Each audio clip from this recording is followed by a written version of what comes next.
Muy buenas tardes. Para el Ministerio de Hacienda y Crédito Público es un verdadero honor poder compartir con ustedes el resultado de un hito histórico para Colombia y es la presentación de nuestra segunda y actualizada Estrategia Nacional de Protección Financiera de Riesgo de Desastres, Epidemias y Pandemias. Quiero saludar a la Embajada Suiza, a los colegas del Banco Mundial, a todos los participantes de las regiones en Colombia. Este evento de hoy va a tener una combinación que no siempre es fácil de lograr, pero vamos a tener lo local en Colombia, Putumayo, Manizales, San Andrés y Providencia, pero también vamos a tener un diálogo internacional con experiencias como las de Filipinas, México y representantes del sector privado. Pero sobre todo quiero mandar un saludo muy afectuoso a las cerca de 150 personas que nos están escuchando a través de la plataforma de YouTube. Prácticamente la mitad de ellas en Colombia y en los territorios y la mitad de ella también en otras latitudes, no solo en América Latina, sino en el mundo. Voy a hacer una presentación relativamente breve, pero que busca tocar cuatro aspectos importantes de la gestión financiera de riesgo. Lo primero es cómo se ubica Colombia en el ámbito nacional e internacional en tema de exposición al riesgo de desastres. En segundo lugar, quisiera decir lo importante que ha sido para Colombia empezar por tener un mandato legal del mismo Congreso de la República de avanzar en una estrategia nacional de protección financiera que además estamos en esta segunda estrategia llevando a lo local. En tercer lugar, esto también es una discusión que se debe enfocar en los instrumentos de protección financiera y ahí vamos a destacar los avances que tenemos y también las estrategias hacia adelante. Y finalmente, dejarlos con la tranquilidad de que nadie se gradúa en la protección de riesgo de desastres. Siempre tenemos que estar mejorando y vamos a presentar nuestras prioridades estratégicas para el 2022. Este es un estudio muy importante de una institución alemana porque compara 172 países en el mundo. Y lo que muestra es que esa franja del trópico alrededor del mundo es la franja más expuesta a desastres y con mayor vulnerabilidad a los impactos sociales derivados de estos desastres. Colombia obviamente está en el nivel alto y acompañado de países como México, como los países centroamericanos y los países de la región andina, Perú, Venezuela, Ecuador. Y también no solo está expuesto, sino que también, por ejemplo, en los temas de inundaciones, cerca de 10 millones de personas han tenido algún tipo de impacto negativo por esto. Otra forma de verlo es, por ejemplo, nuestra exposición a sismicidad. Nuestra exposición a sismicidad en términos de población llega al 86% de la población, que es toda esa franja de nuestra área andina, esos departamentos que ustedes ven acá, resaltados en rosa, en color rosa, pero también esa falla del Pacífico que pasa por nuestra costa occidental. Pero también tenemos una gran exposición a los movimientos en masa, a los deslizamientos, inundaciones, que a pesar de que afectan de manera directa a un menor porcentaje de la población, pues nuevamente es un nivel de exposición alto. Y finalmente, virtualmente, nuestro país, que es el segundo o tercer país con mayor intensidad hídrica, pues virtualmente en todos los territorios tenemos esta exposición, aunque la afectación a nivel de población es mucho menor. Entonces, básicamente tenemos un país muy expuesto a desastres de distinta naturaleza, pero con un énfasis en esas dos regiones colombianas que son la región andina y la región Caribe. Ahora, yo creo que es importante decir eh, cómo también empezamos a cuantificar esto. Esta gráfica que ustedes tienen a la izquierda muestra los pasivos contingentes de los países. Y ustedes ven cómo en el caso de desastres en el mundo, y esto es un estudio de 31 países, la mayoría de la OCDE, muestra cómo la probabilidad de ocurrencia está por un promedio del 2% y las pérdidas en costos fiscales también están en el orden del 2%. Pero en Colombia, pues tanto a nivel de severidad en términos de costos fiscales como de ocurrencia, pues es más del doble de la probabilidad del promedio mundial. Estamos cerca al 4% en probabilidad de ocurrencia y yo diría a un 4,5% del PIB en términos de costos fiscales. Nosotros cuantificamos esto año a año en nuestro marco fiscal de mediano plazo y como ustedes ven, diferente tal vez a otros países, pues los riesgos de desastres son no solo el pasivo contingente más grande de la nación, sino que es 2 o 3 veces inclusive más alto que otros pasivos como contingentes como son las sentencias y las conciliaciones o los temas de pasivos contingentes derivados de infraestructura o empresas públicas. Entonces, ese es el primer mensaje que queremos mandar. Hay una alta exposición y eso nos obliga a tener una visión estratégica y unos temas de protección financiera muy importantes. Bueno, tenemos dos instrumentos legales. Primero que todo, nuestra ley de responsabilidad fiscal. Ley 819 del 2003 nos obliga no solo a identificar los pasivos contingentes de la nación, sino a cuantificarlos. Año a año, en el mes de junio, en el marco de nuestro marco fiscal de mediano plazo, nosotros hacemos esta cuantificación. Pero más importante aún es ese mandato que nos dio nuestra ley del Plan Nacional de Desarrollo, donde dijo que era competencia del Ministerio de Hacienda y Crédito Público, en coordinación con la Unidad Nacional de Gestión del Riesgo y con otras entidades nacionales, como el Departamento Nacional de Planeación y demás, tener una estrategia de gestión del riesgo actualizada de manera permanente. Y nosotros cumplimos con ese mandato, con la versión número 1 de la estrategia de gestión del riesgo, y básicamente hicimos 3 grandes cosas allá por el 2013. Primero, identificamos los riesgos asociados a desastre.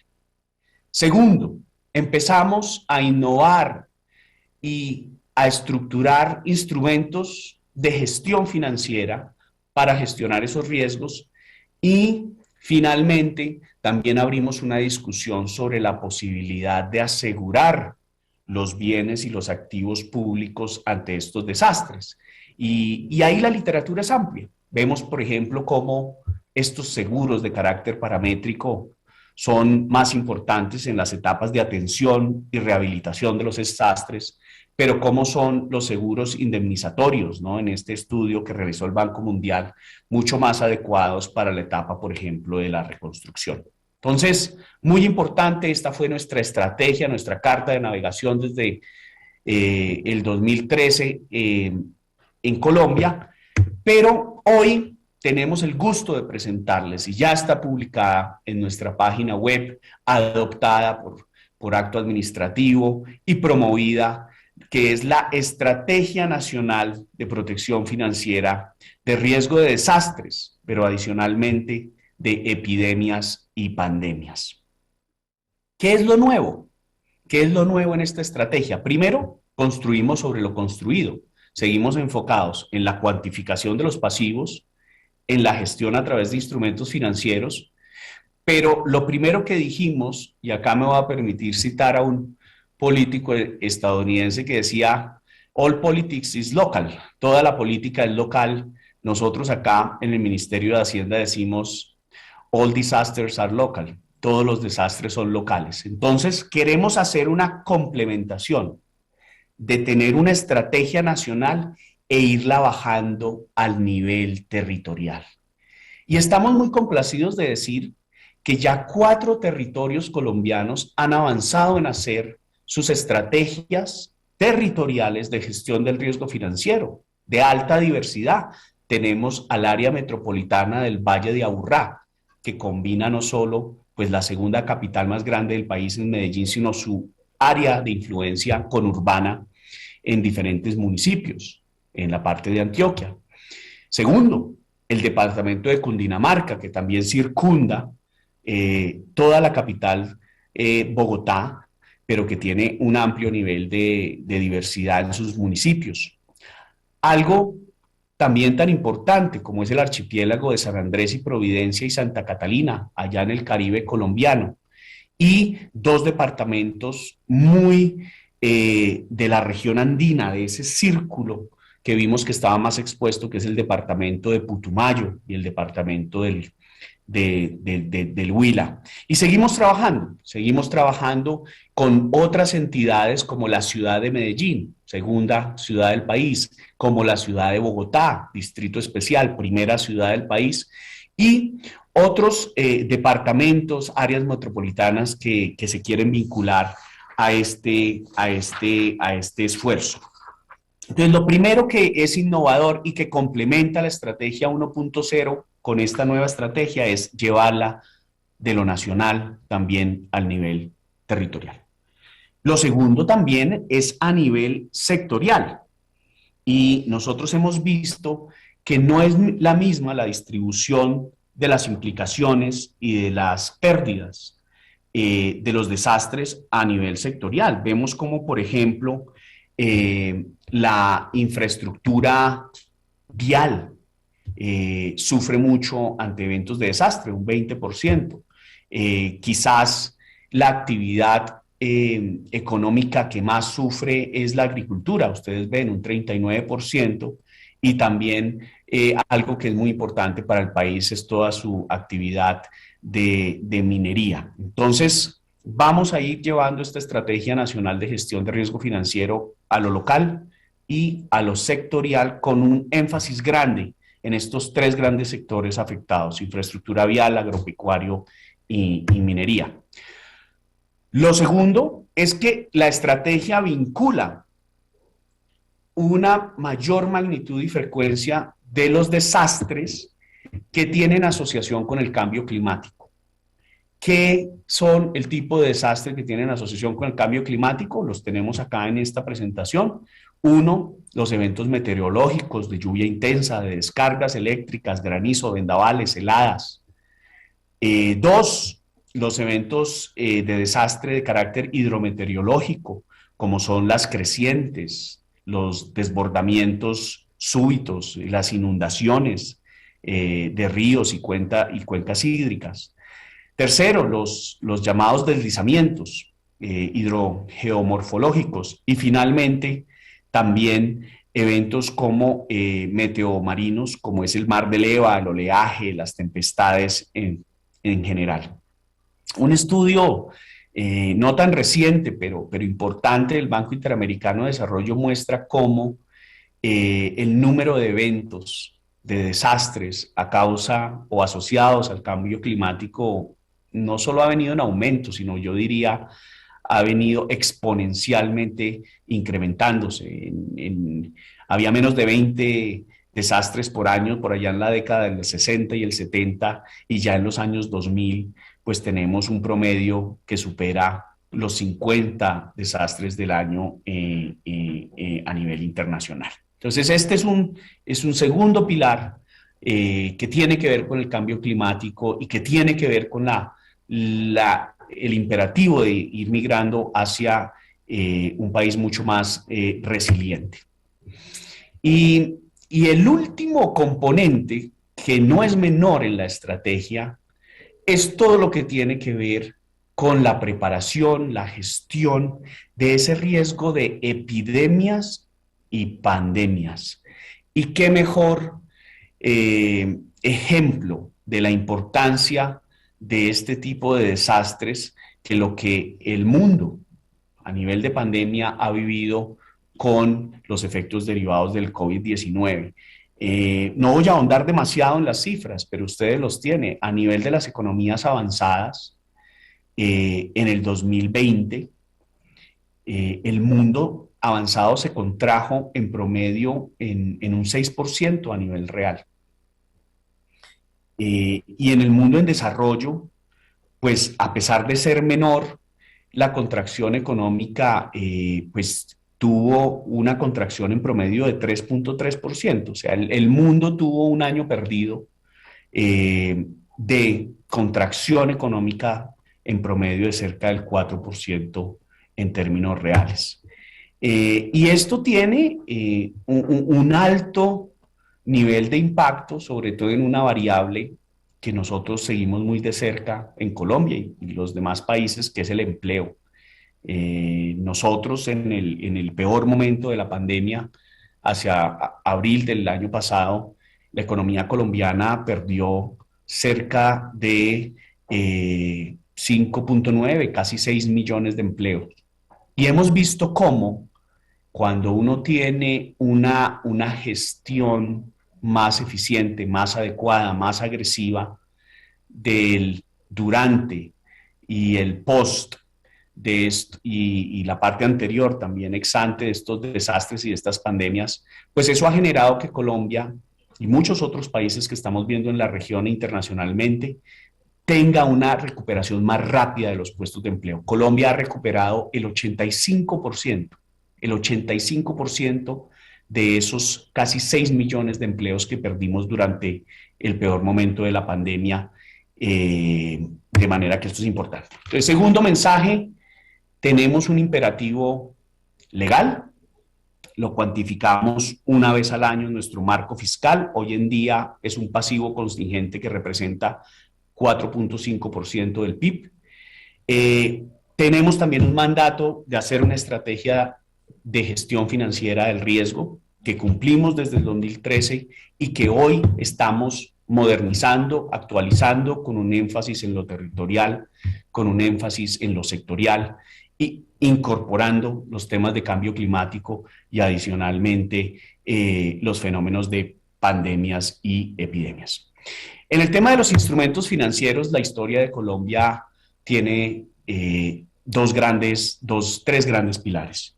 El primero es, nosotros fuimos miembros fundadores ante el Banco Mundial en el 2008, de que el Banco Mundial tuviera una línea contingente, que es una mezcla entre una operación de crédito, una línea de crédito contingente, pero también tiene un componente, yo diría, de aseguramiento. En el 2008, Colombia fue de los primeros países del mundo que contrató esta línea contingente. Y justamente 3 años después, en el año 2011, Colombia pudo utilizarla porque tuvimos una declaratoria de emergencia nacional por el fenómeno de la Niña, que estuvo relacionado con altos niveles de lluvias y de desastres relacionados de este nivel de pluviosidad. Una vez utilizamos la línea, hicimos dos renovaciones, del 2012 al 2015 y luego al 2018, donde no hubo ocurrencias de desastres, pero fíjense cómo justo cuando habíamos terminado la negociación de la línea del 2018, la utilizamos en el marco del COVID-19, cuando también hubo una declaratoria de emergencia social, económica y ambiental en Colombia, y pudimos utilizar esos 250 millones de dólares que hoy en día la tasa de cambio vigente puede estar cercano al billón de pesos en Colombia. Y son realmente unas líneas muy convenientes en plazo, generalmente son líneas que están entre los 10 y los 12 años, de vida promedio. Pero más importante aún son convenientes en costo. Colombia, para esta línea segunda que activó, tiene un costo de LIBOR 6 meses, que está por el orden de los hoy en día 0,25%, más un spread de un 1%. Y que nosotros, además, para prevenir ante riesgos de mercado, fijamos esta tasa en los mercados internacionales y hoy en día el all-in cost, la tasa completa, está fija por la vida de 10 años del crédito en 2%. Si nosotros hacemos una comparación de cuánto cuesta el acceso a esta línea, 2%, con relación a hacer esto en los mercados internacionales, pues nos estamos ahorrando prácticamente 200 puntos básicos en este tema. Lo segundo que hace Colombia fue pionero con México, con Perú y con Chile en el marco de la Alianza del Pacífico para la estructuración y contratación de un bono catastrófico, que tiene diferentes ventajas. Este bono lo hicimos en el 2018 y la primera gran ventaja es que al contraerlo de manera combinada entre 4 países con diferentes matrices de exposición a desastres, pues fue un bono que tuvo un ahorro de 50% en el costo y eficiencia en la cobertura versus si Colombia hubiera sido de manera individual el contratante de este bono catastrófico.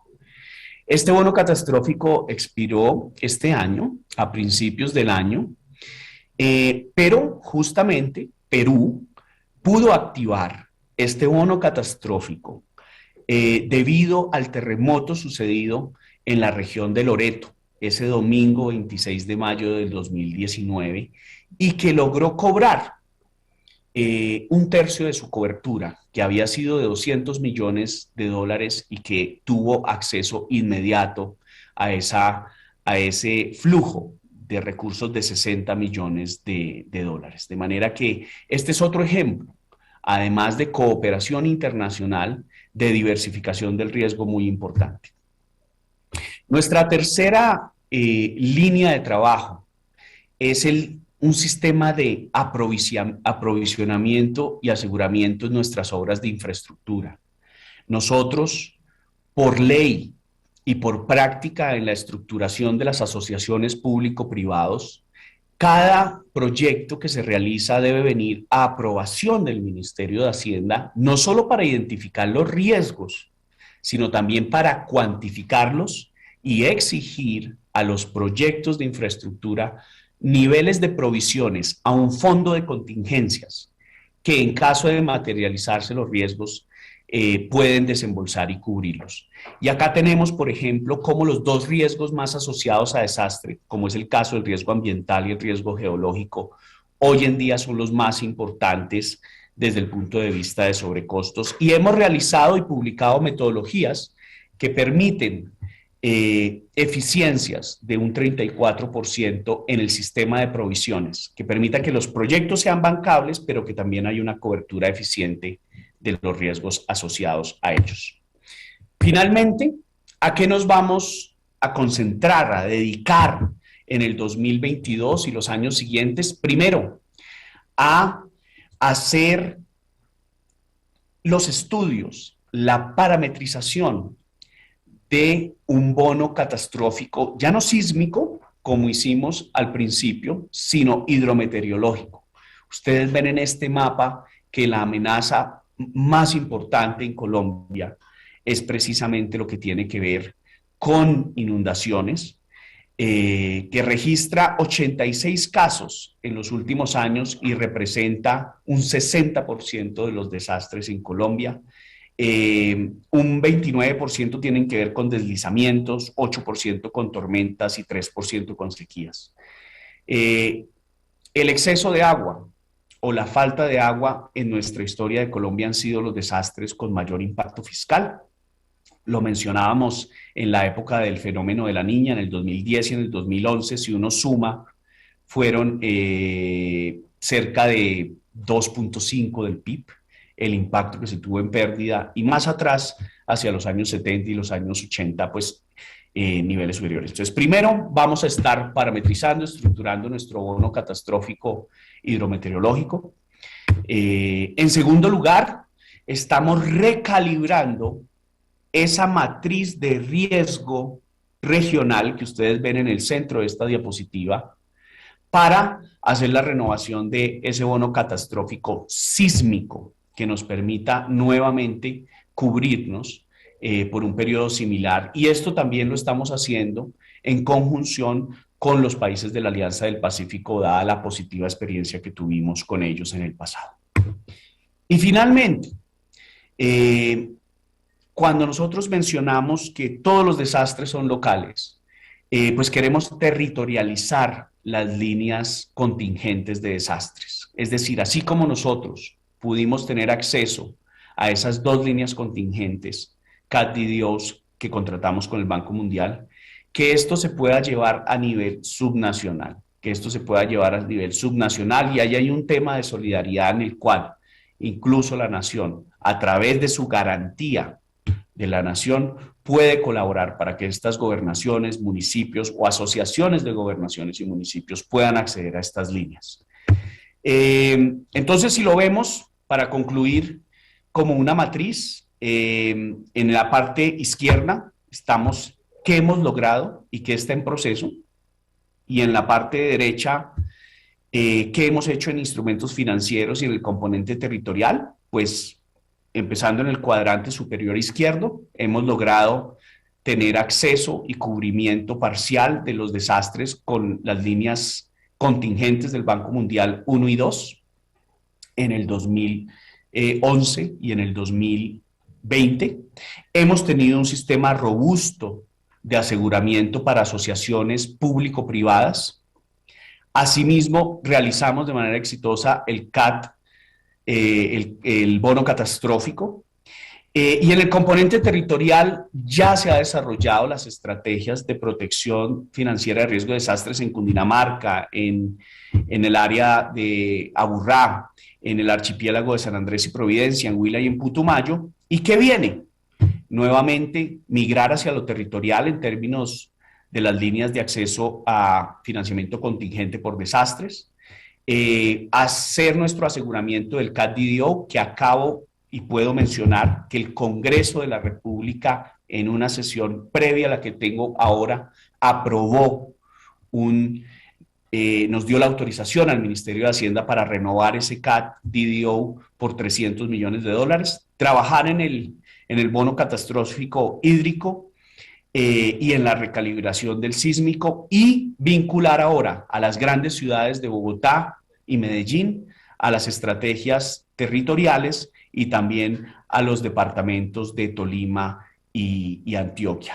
Nuevamente quiero mandar un gran saludo a todos los que nos están acompañando en Colombia, en el territorio, internacionalmente en América Latina, en el Caribe, en Europa y en Asia. Agradecerles por su participación en este evento y desearles un gran resto de sesiones. Muchas gracias.